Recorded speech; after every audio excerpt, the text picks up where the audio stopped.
हर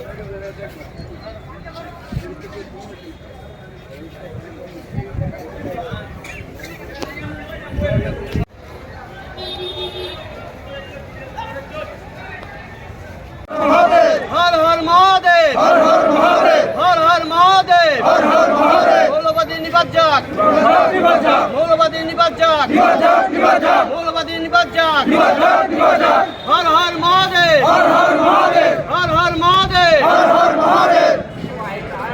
আচ্ছা, আজকে যে আপনারা কথা ছিল ওখানে করার ইয়েতে বিবেকানন্দ ওখানে করেন, এখানে রেল স্টেশনে দেখছি আপনারা ইয়ে করছেন। নমস্কার, আমরা একটা হিন্দু ব্যানার থেকে এসেছি। আজকে সম্প্রতিকালে বাংলাদেশে যে আমাদের যে বিভিন্ন মন্দিরে ইসকনে যে দেবদেবীর উপর যে মস্তিষ্ক মুন্ডন এবং ভেঙে বিভিন্ন মন্দিরে অত্যাচার এবং আমাদের বাংলাদেশে বিভিন্ন অত্যাচার চলছে, আমাদের হিন্দুদের উপর অত্যাচার, মা বোনদেরকে ধর্ষণ, মা বোনদের উপর অত্যাচার, প্রত্যেকটা মানুষের ভিটে মাটি ছেড়ে আজকে তারা বিভিন্ন জায়গায় আত্মরক্ষার জন্য দৌড়ঝাঁপ করছে। তাদের মানে বাংলাদেশে যেন এরকম ঘটনা না হয় আগামী দিনে, এর প্রতিবাদে আমরা একটা হিন্দু একটা ব্যানার থেকে আমরা এসেছি।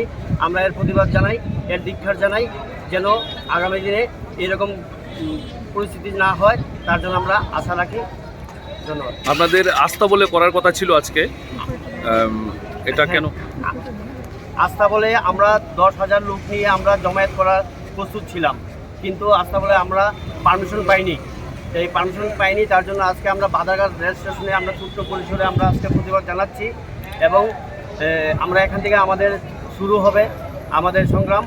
আমরা এই সংগ্রাম আমরা বসে থাকবো না, আমরা যতদিন আমাদের হিন্দুদের উপর অত্যাচার হবে তার প্রতিবাদ আমরা করেই যাব। रैली होने वाला था इसमें स्वामी विवेकानंद मैदान में, आप लोगों ने परमिशन नहीं दिया और ये लोग स्कैटर्ड हुए इधर आए, क्यों परमिशन होनी? इनका भी एक कंप्लेन था कि परमिशन नहीं हुआ है। एक्चुअली कल जैसे आपको पता है कुछ ऑडियो क्लिपिंग्स वायरल हुआ है, उसमें कुछ मिसक्रिएंट्स ऐसे स्प्रेड कर रहे हैं मैसेजेस बांग्लादेश का इशू लेके, तो हम लोग इसमें 2 लोगों को अरेस्ट भी किया है। तो इसलिए माहौल बिगड़ना नहीं चाहिए, इसलिए हम किसी को भी अभी परमिशन नहीं दे रहे हैं। इसी वजह से अभी जो दलाई से जो टीम आया, हम लोगों ने उनको समझा के वापस भेजा है। और भी मैं सभी को बोलना चाहता हूँ, अभी हम लोग कोई भी परमिशन नहीं देंगे और अभी सिचुएशन हम लोग देख रहे हैं, अभी कंट्रोल में है। और जो भी ऐसा रॉन्ग मैसेजेस देते हैं, ऑडियो क्लिपिंग्स दे रहे हैं, उनसे ऊपर स्ट्रिक्ट लीगल कार्रवाई चल रहा है। अभी 2 लोग अरेस्ट हो गए और भी अरेस्ट करने के लिए हमारा टीम ऑलरेडी अभी कोई भी परमिशन नहीं दिया जाएगा जो अभी रैली के लिए कोई परमिशन नहीं। अभी आपका जो जुडिक्शन है वो बॉर्डर भी पड़ता है राजधानी सिटी, बांग्लादेश का हालत बहुत ही ख़राब है, आप जानते हैं। तो क्या आपके नज़र में क्या क्या प्रिकॉशन आपने ले रखा है? हमारा नज़र में अभी हम लोग कंटिन्यूसली बीएसएफ से बात किया है। बीएसएफ भी अभी बहुत ही सेंसिटिव और अलर्ट है। और हमारा जो second line of defence Tripura TSR है, वो भी हम बीएसएफ को अभी जॉइंट पेट्रोलिंग करवा रहे हैं। और जो भी हमें मिलता है कोई भी इंफॉर्मेशन, जैसे कोई बांग्लादेशी आ गया, इमीडिएटली एक्शन ले रहे हैं। तो बॉर्डर के इधर बहुत सिक्योरिटी बढ़ा दिया है।